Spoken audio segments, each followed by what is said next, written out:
Chongqing, Chengdu, Canton, Wuhu, Lhasa. So many cities with so many funky names. What do they all mean? Well, today we'll go from the weird to the wholesome and try to figure out why some of these sometimes silly names are what they are. Let's get started.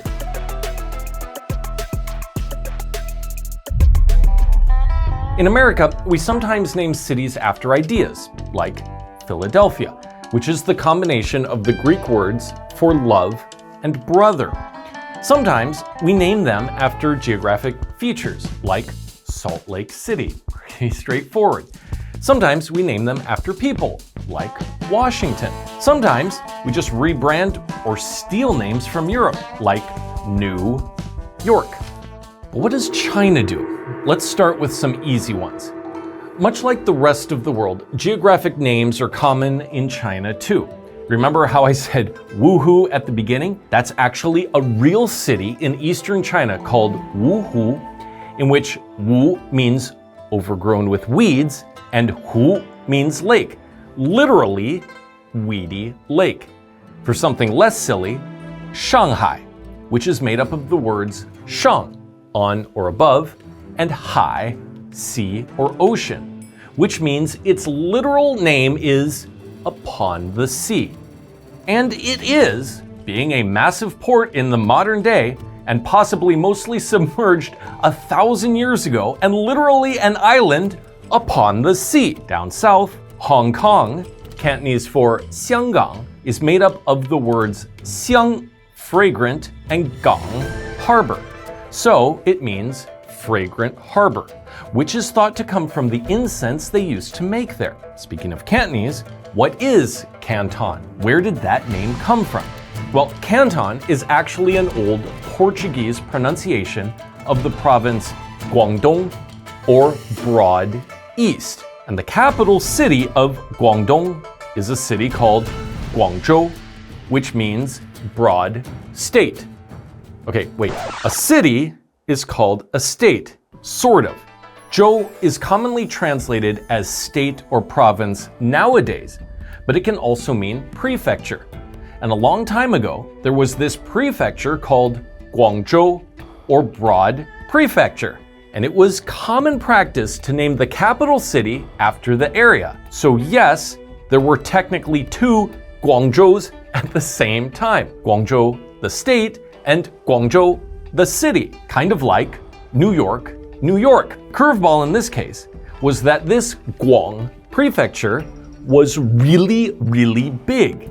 And in the Song dynasty, they were split into two provinces, Guangdong, Broad East, and Guangxi, or Broad West. The city of Guangzhou was in Guangdong and kept its name and status, while the city of Nanning, literally South Tranquility, became the capital of Guangxi. Next up, the biggest one, China's current capital, Beijing. This name is simply a combination of Bei, north, and Jing, which means a super fancy schmancy imperial capital. But that wasn't always the case. For most of China's history, it was called Beiping, in which Ping means peace, making its old name Northern Peace.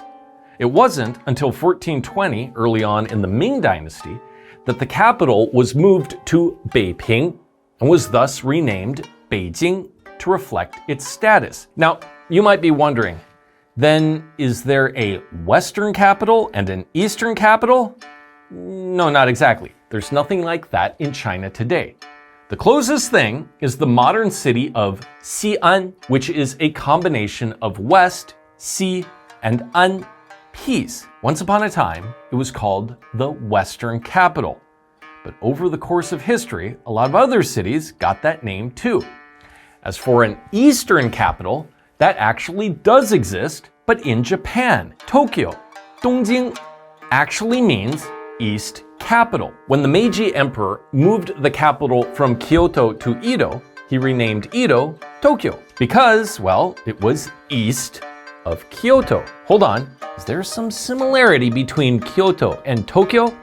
They sound just like opposites of each other. Well, the Kyo in Kyoto is the same character as the kyo in Tokyo. But the to in Kyoto is a completely different character, which is du in Chinese. And what does du mean? Capital! Wait, what? Isn't Jing capital? Okay, remember how I said Jing is a more fancy schmancy imperial capital? So du means capital, but in a more generic sense.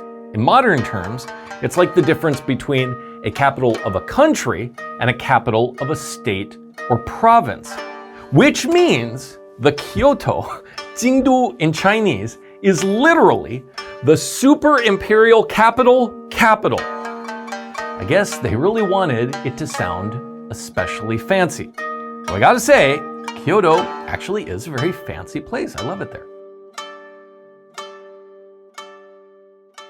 Anyway, back to capitals. Nowadays, the character Jing has mostly fallen out of use, and you would refer to a nation's capital as shoudu, where shou means primary or highest. So is du still in use anywhere? Actually, it is. With our next city, Chengdu, it was and still is the capital of many things, including modern-day Sichuan province. But it was never the capital of a far-reaching empire. What it lacks in imperial prowess, though, it makes up for in history. Chengdu's name hasn't changed in over 2,500 years, with a very interesting origin story. Sometime before 1000 BC, an ancestor of China's Zhou dynasty saw the fertile plains of this area and declared that 一年成聚, in the first year it will become a town, 二年成邑, in the second year it will become a city, 三年成都, in the third year it will become a capital. And there it is, Chengdu, or become a capital, is exactly what happened, albeit about 1,000 years later. In around 400 BC, Kaiming IX, Kaiming Jiushi, king of the Shu kingdom, saw how great the area was, moved his capital there, and named it according to that ancient declaration. And yes, this territory of Shu is the same as Liu Bei's Shuhan during the Three Kingdoms period 600 years later. And Chengdu, under the exact same name, was also the capital. Speaking of big cities with cool names, the city of Chongqing also has a nice name with a unique story. The year 1189 saw the Song dynasty's crown prince first to be promoted to the head of this area, then called Yuzhou, and later also his ascension to the throne as the new Song emperor, Guangzong. Naturally, he was very happy about this series of events and called the occasion a 双重喜庆, literally twice repeated joyous celebration. To commemorate this, he took two characters out of this statement and renamed the area and city of Yuzhou to Chongqing. Repeat celebration. So in America, the free and wild state of Montana is known as Big Sky Country. In China, Inner Mongolia has a similar topography. So you can guess what the capital's name Hohhot means. No, it has nothing to do with how hot it is there. Ha ha.